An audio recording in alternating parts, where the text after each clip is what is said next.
Disclaimer. This book may contain content that is considered historically inaccurate or culturally insensitive by modern standards. My hope is that by exploring old literature, we will better understand why people of the past thought the way that they did and understand the influences that shape their culture. This video is not intended for young audiences. Hi, I'm Morgan, and today I will be reading from Myths from Many Lands, and it's, I believe, from a series called The Children's Hour. This is the second book in that series, and it was published by Houghton Mifflin Co. in 1907. And under Myths of Greece and Rome, I will be reading The Paradise of Children by Nathaniel Hawthorne.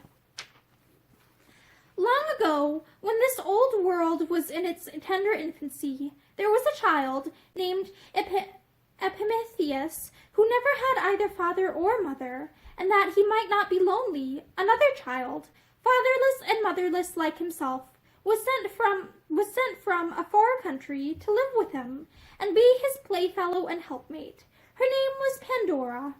The first thing that Pandora saw when she entered the cottage where Epimetheus dwelt was a great box, and almost the first question which she put to him after crossing the threshold was this: "Epimetheus, what have you in that box?" "My dear little Pandora," answered Epimetheus, "that is a secret, and you must be kind enough not to ask any questions about it. The box was left here to be kept safely, and I do not myself know what it contains." "But who gave it to you?" asked Pandora, "and where did it come from?" "That is a secret, too," replied Epimetheus. "How provoking!" exclaimed Pandora, pouting her lip. "I wish the great ugly box were out of the way." "Oh, come, don't think of it any more," cried Epimetheus. "Let us run out of doors and have some nice play with the other children." It is thousands of years since Epimetheus and Pandora were alive, and the world nowadays is a very different sort of thing from what it was in their time. Then everybody was a child. There needed no fathers and mothers to take care of the children, because there was no danger, nor trouble of any kind, and no clothes to be mended, and there was always plenty to eat and drink. Whenever a child wanted his dinner, he found it growing on a tree, and if he looked at the tree in the morning, he could see the expanding blossom of that night's supper, or at eventide he saw the tender bud of tomorrow's breakfast. It was a very pleasant life indeed. No labor to be done, no tasks to be studied, nothing but sports and dances and sweet voices of children talking, or caroling like birds, or gushing out in merry laughter throughout the livelong day. What was most wonderful of all, the children never quarreled among themselves. Neither had they any crying fits, nor, since time first began, had a single one of these little mortals ever gone apart into a corner and sulked. Oh, what a good time was that to be alive in! The truth is, those ugly little winged monsters, called troubles, which are now almost as numerous as mosquitoes, had never yet been seen on the earth. It is probable that the very greatest disquietude which a child had ever experienced was Pandora's vexation at not being able to discover the secret of the mysterious box. This was at first only the faint shadow of a trouble, but every day it grew more and more substantial, until, before a great while, the cottage of Epimetheus and Pandora was less sunshiny than those of the other children. "Whence can the box have come?" Pandora continually kept saying to herself and to Epimetheus, "and what in the world can be inside of it?" "Always talking about this box," said Epimetheus at last, for he had grown extremely tired of the subject. "I wish, dear Pandora, you would try to talk of something else. Come, let us go and gather some ripe figs, and eat them under the trees for our supper. And I know a vine that has the sweetest and juiciest grapes you ever tasted." "Always talking about grapes and figs," cried Pandora pettishly. "Well then," said Epimetheus, who was a very good-tempered child, like a multitude of children in those days, "let us run out and have a merry time with our playmates."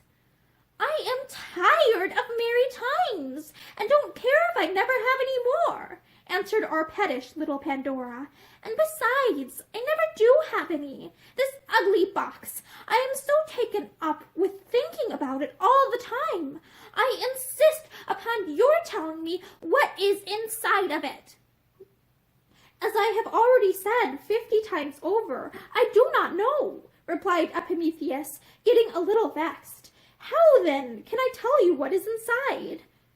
You might open it, said Pandora, looking sideways at Epimetheus, and then we could see for ourselves.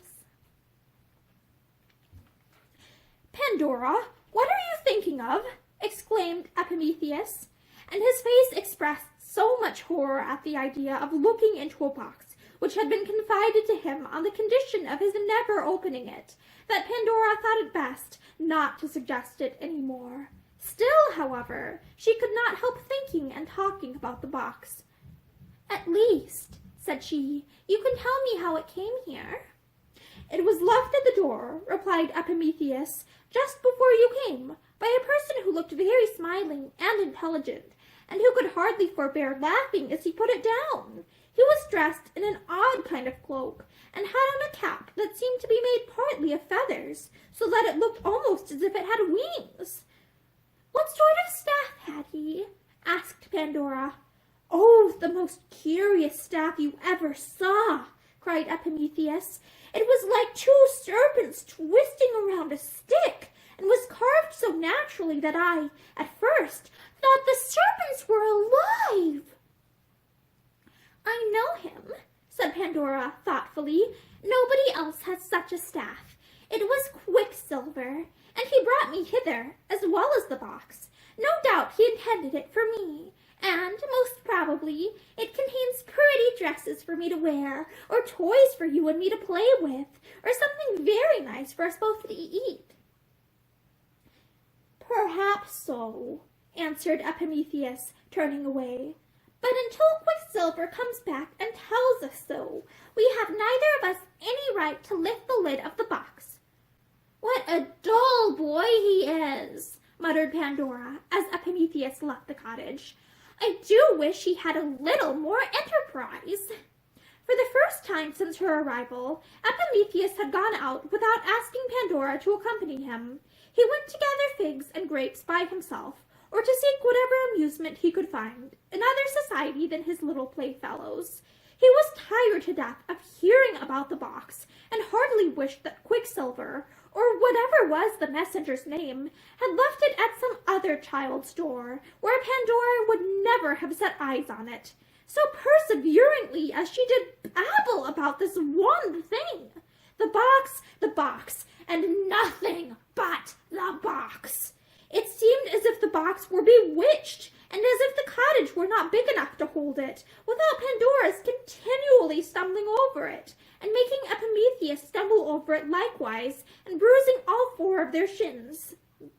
Well, it was really hard that poor Epimetheus should have a box in his ears from morning till night, especially as the little people of the earth were so unaccustomed to vexations in those happy days that they knew not how to deal with them.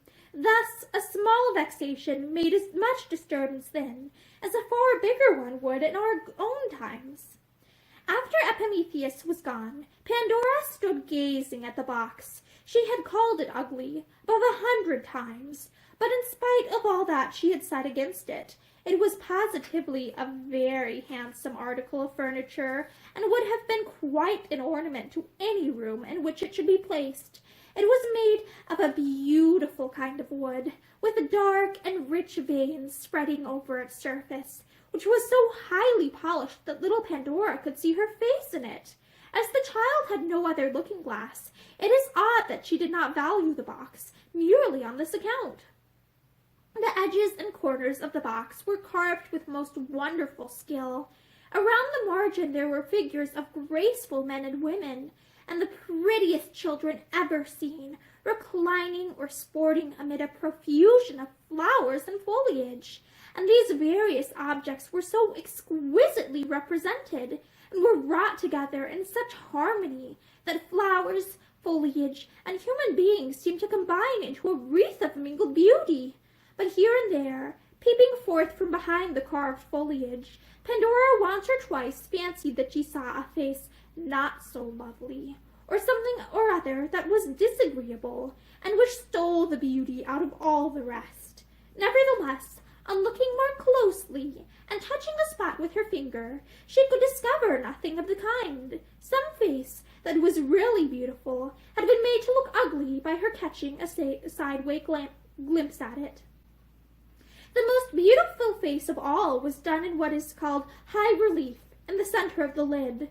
There was nothing else save the dark, smooth richness of the polished wood, and this one face in the center, with a garland of flowers about its brow. Pandora had looked at this face a great many times, and imagined that the mouth could smile if it liked, or be grave when it chose, the same as any living mouth.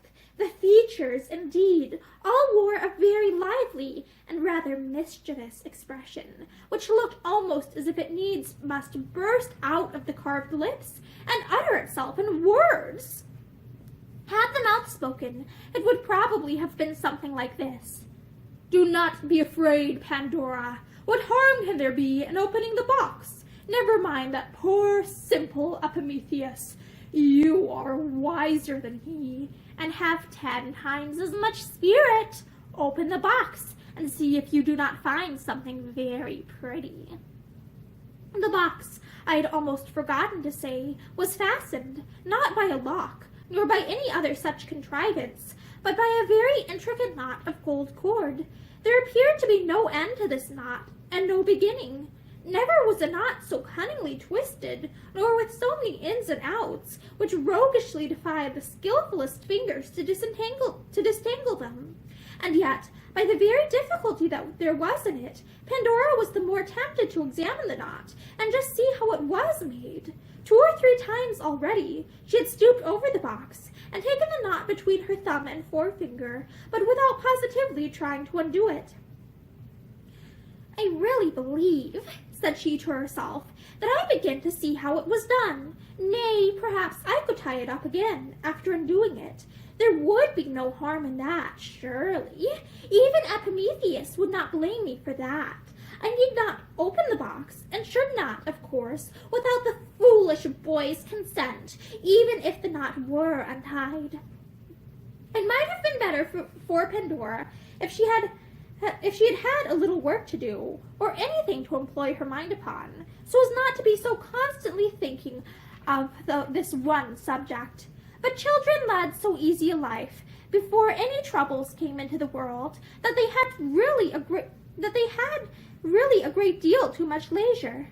They could not be forever playing at hide-and-seek among the flower shrubs, or at blind man's buff with garlands over their eyes, or at whatever other games had been found out, while Mother Earth was in her babyhood. When life is all sport, toil is the real play. There was absolutely nothing to do.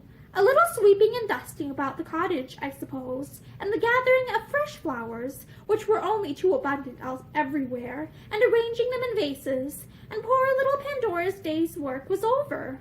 And then, for the rest of the day, there was the box. After all, I am not quite sure that the box was not a blessing to her in its way. It supplied her with such a variety of ideas to think of, and to talk about, whenever she had anybody to listen.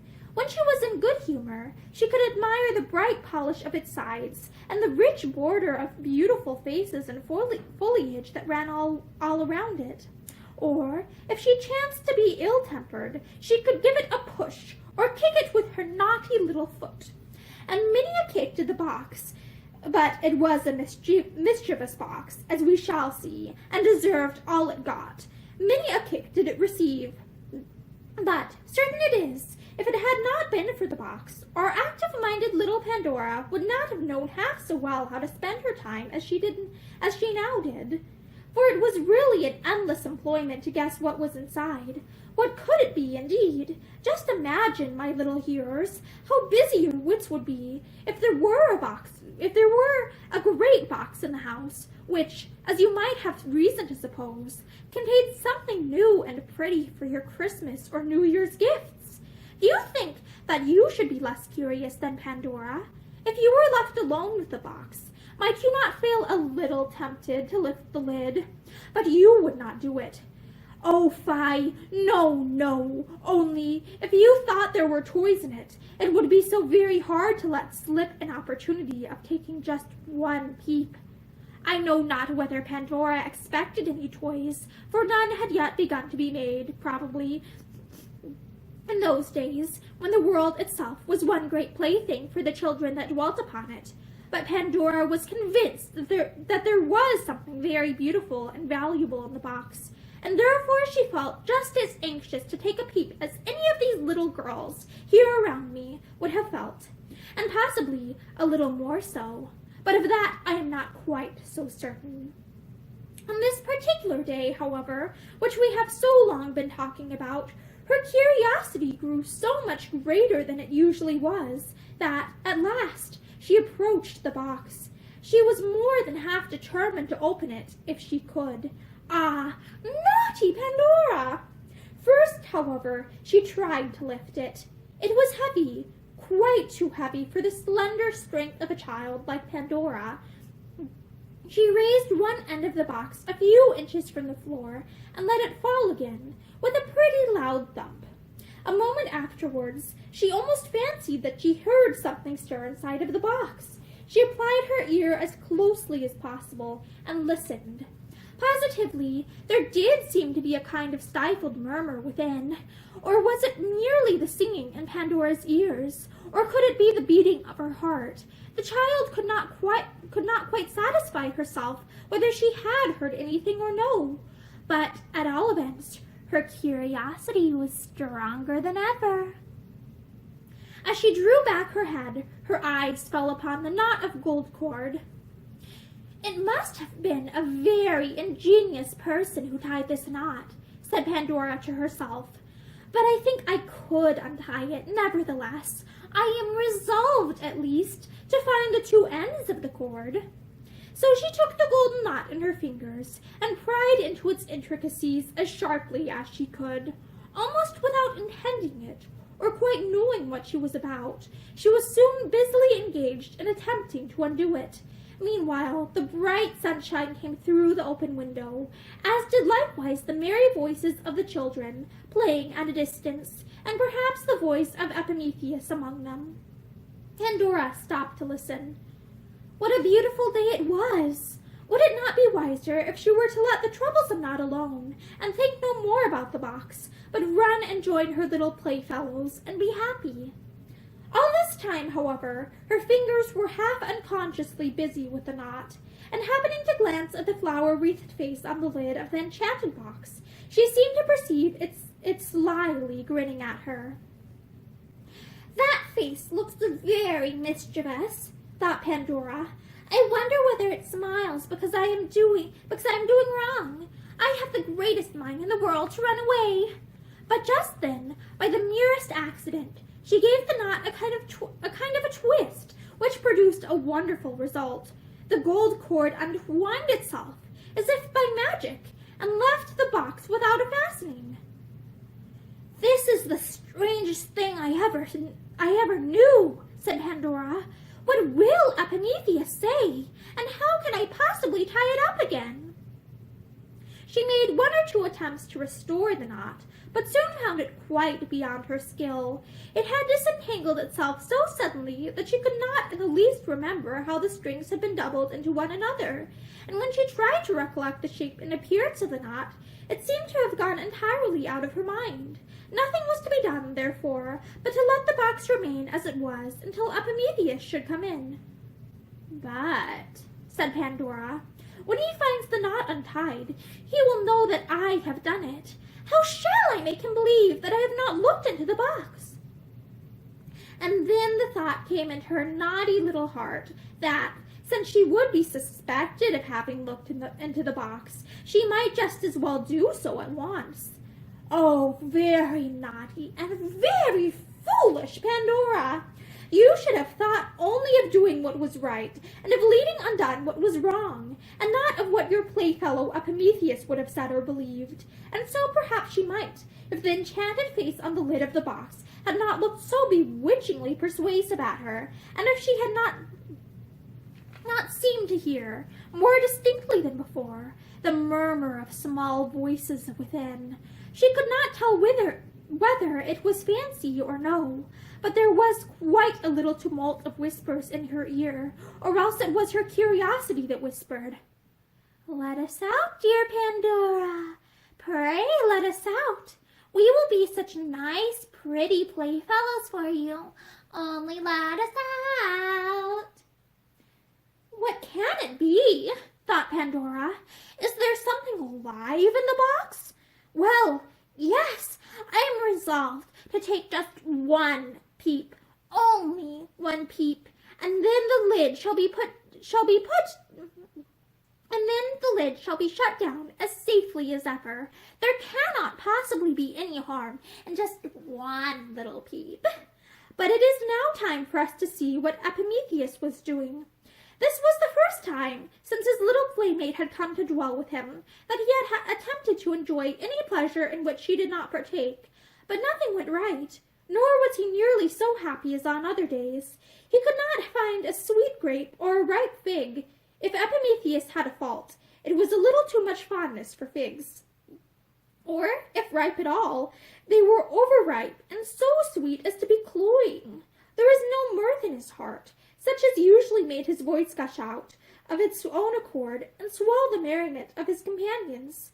In short, he grew so uneasy and discontented that the other children could not imagine what was the matter with Epimetheus. Neither did he himself know what ailed him any better than they did, for you must recollect that, at the time we are speaking of, it was everybody's nature and constant habit to be happy. The world had not yet learned to be otherwise. Not a single soul or object, since these children were first sent to enjoy themselves on the beautiful earth, had ever been sick or out of sorts.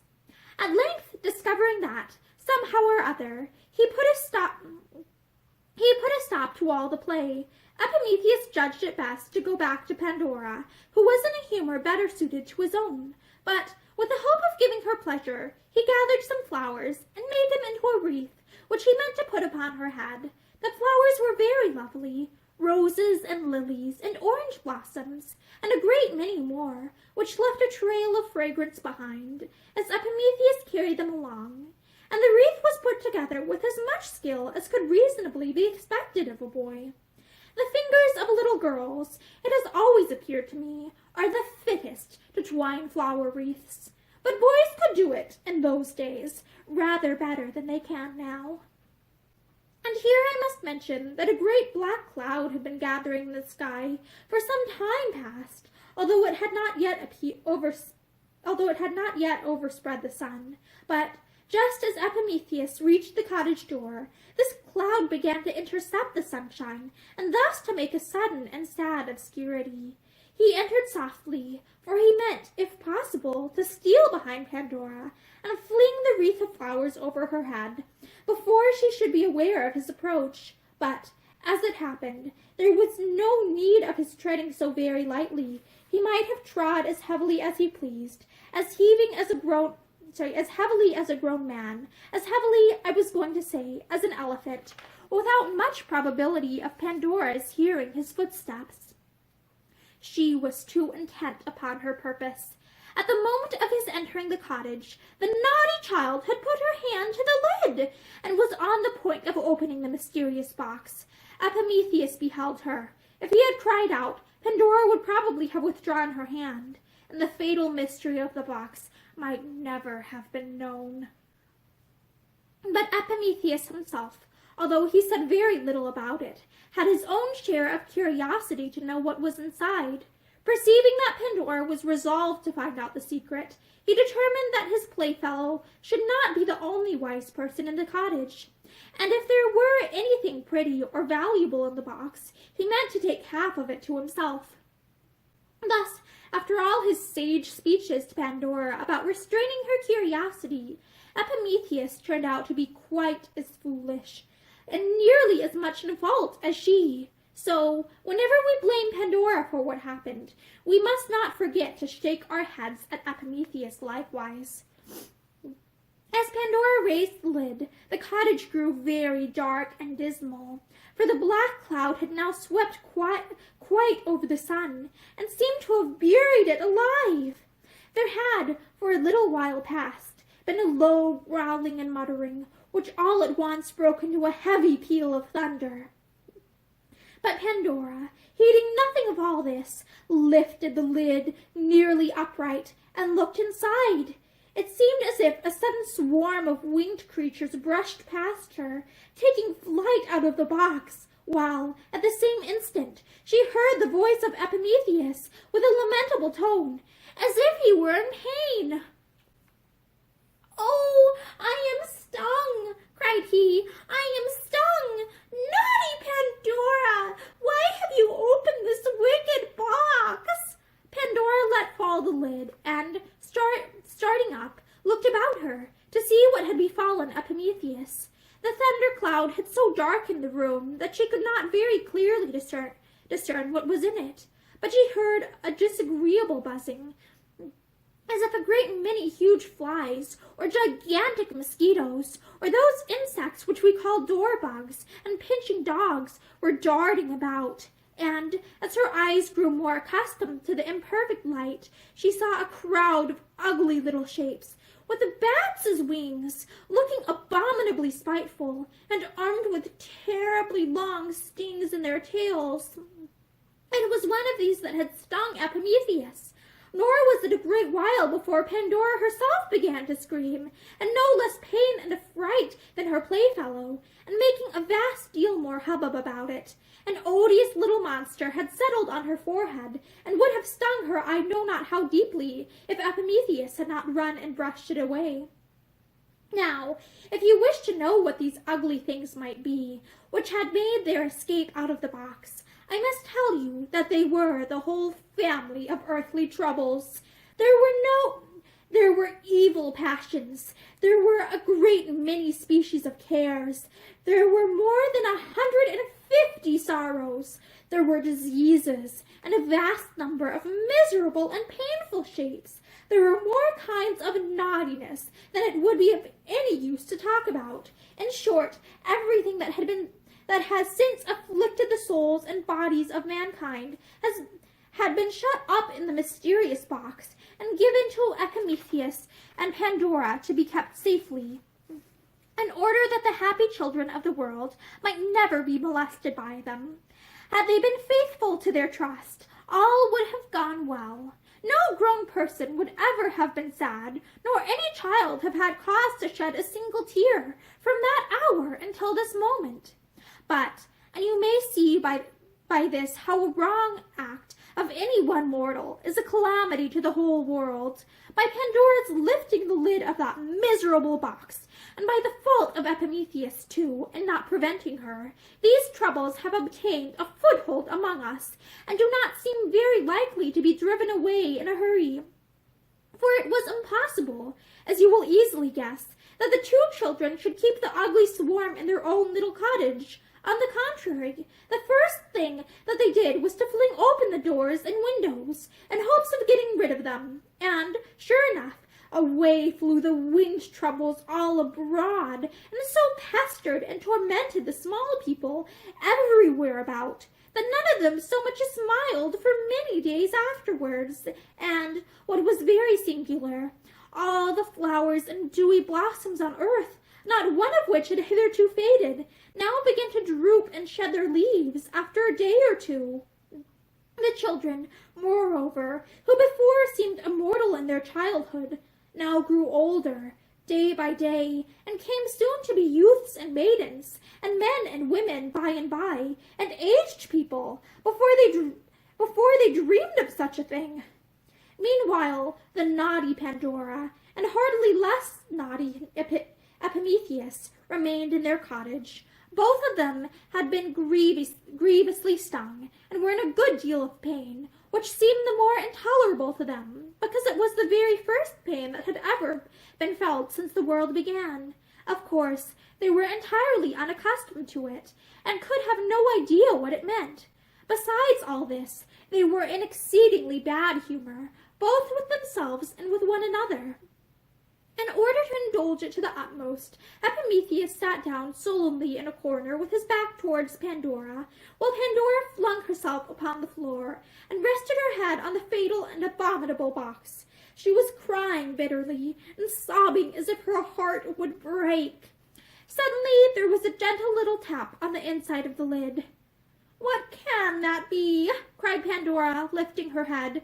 But either Epimetheus had not heard the tap, or was too much out of humor to notice it. At any rate, he made no answer. "You are very unkind," said Pandora, sobbing anew, "not to speak to me." Again the tap. It sounded like the tiny knuckles of a fairy's hand, knocking lightly and playfully on the inside of the box. "Who are you?" asked Pandora, with a little of her former curiosity. "Who are you inside of this naughty box?" A sweet little voice spoke from within. "Only lift the lid and you shall see." "No, no," answered Pandora, again beginning to sob. "I have had enough of lifting the lid. You are inside of the box, naughty creature, and there you shall stay. There are plenty of your ugly brothers and sisters already flying about the world. You need never think that I shall be so foolish as to let you out." She looked towards Epimetheus as she spoke, perhaps expecting that he would commend her for her wisdom, but the sullen boy only muttered that she was wise a little too late. "Ah," said the sweet little voice again, "you had much better let me out. I am not like those naughty creatures that have stings in their tails. They are no brothers and sisters of mine, as you would see at once, if you were only to get a glimpse of me. Come, come, my pretty Pandora, I am sure you will let me out." And, indeed, there was a kind of cheerful witchery in the tone that made it almost impossible to refuse anything which this little voice asked. Pandora's heart had insensibly grown lighter at every word that came from within the box. Epimetheus, too, though still in the corner, had turned half round, and seemed to be in rather better spirits than before. "My dear Epimetheus," cried Pandora, "have you heard this little voice?" "Yes, to be sure I have," answered he, but in no very good humor as yet. "And what of it?" "Shall I lift the lid again?" asked Pandora. "Just as you please," said Epimetheus. "You have done so much mischief already that perhaps you may as well do a little more. One other trouble, and such a swarm as you have set adrift about the world, can make no very great difference." "You might speak a little more kindly," murmured Pandora, wiping her eyes. "Ah, naughty boy," cried the little voice within the box in an arch and laughing tone. "He knows he is longing to see me. Come, my dear Pandora, lift up the lid. I am in a great hurry to comfort you. Only let me have some fresh air, and you shall soon see that matters are not quite so dismal as you think them." "Epimetheus," exclaimed Pandora, "come what may, I am resolved to open the box." "And as the lid seems very heavy," cried Epimetheus, running across the room, "I will help you." So, with one consent, the two children again lifted the lid. Out flew a sunny and smiling little personage, and hovered about the room, throwing a light wherever she went. Have you never made the sunshine dance into dark corners, by reflecting it from a bit of looking-glass? Well, so looked the winged cheerfulness of this fairy-like stranger, amid the gloom of the cottage. She flew to Epimetheus, and laid the least touch of her finger on the inflamed spot where the trouble had stung him, and immediately the anguish of it was gone. Then she kissed Pandora on the forehead, and her hurt was cured likewise. After performing these good offices, the bright stranger fluttered sportively over the children's heads, and looked so sweetly at them that they both began to think it not so very much amiss to have opened the box, since, otherwise, their cheery guest must have been kept a prisoner among these naughty imps with stings in their tails. "Pray, who are you, beautiful creature?" inquired Pandora. "I am to be called Hope," answered the sunshiny figure, "and because I am such a cheery little body, I was packed into the box to make amends to the human race for that swarm of ugly troubles which was destined to be let loose among them. Never fear, we shall do pretty well in spite of them all." "Your wings are colored like the rainbow," exclaimed Pandora. "How very beautiful." "Yes, they are like the rainbow," said Hope, "because, glad as my nature is, I am partly made of tears as well as smiles." "And will you stay with us?" asked Epimetheus, "forever and ever?" "As long as you need me," said Hope, with her pleasant smile, "and that will be as long as you live in the world. I promise never to desert you. There may come times and seasons, now and then, when you will think that I have utterly vanished. But again, and again, and again, when perhaps you least dream of it, you shall see the glimmer of my wings on the ceiling of your cottage. Yes, my dear children, and I know something very good and beautiful that is to be given you hereafter." "Oh, tell us!" they exclaimed. "Tell us what it is!" "Do not ask me," replied Hope, putting her finger on her rosy mouth, "but do not despair, even if it should never happen while you live on this earth. Trust in my promise, for it is true." "We do trust you!" cried Epimetheus and Pandora, both in one breath. And so they did, and not only that they, but so has everybody trusted Hope, that has since been alive. And to tell you the truth, I cannot help being glad, though, to be sure, it was an uncommonly naughty thing for her to do, that I cannot help being glad that our foolish Pandora peeped into the box. No doubt, the troubles are still flying about the world, and have increased in multitude rather than lessened, and are a very ugly set of imps, and carry most venomous stings in their tails. I have felt them already, and expect to feel them more as I grow older. But then that lovely and lightsome little figure of Hope. What in the world could we do without her? Hope spiritualizes the earth. Hope makes it always new, and even in the earth's best and brightest aspect, Hope shows it to be only the shadow of an infinite bliss hereafter. And that is the end of The Paradise of Children by Nathaniel Hawthorne. Oh, and here, this is an illustration from The Paradise of Children that was at the beginning of the book instead. Thank you for joining me for a story from Myths from Many Lands, and I hope that you will join me for more. And thank you, and I hope that you have a great day.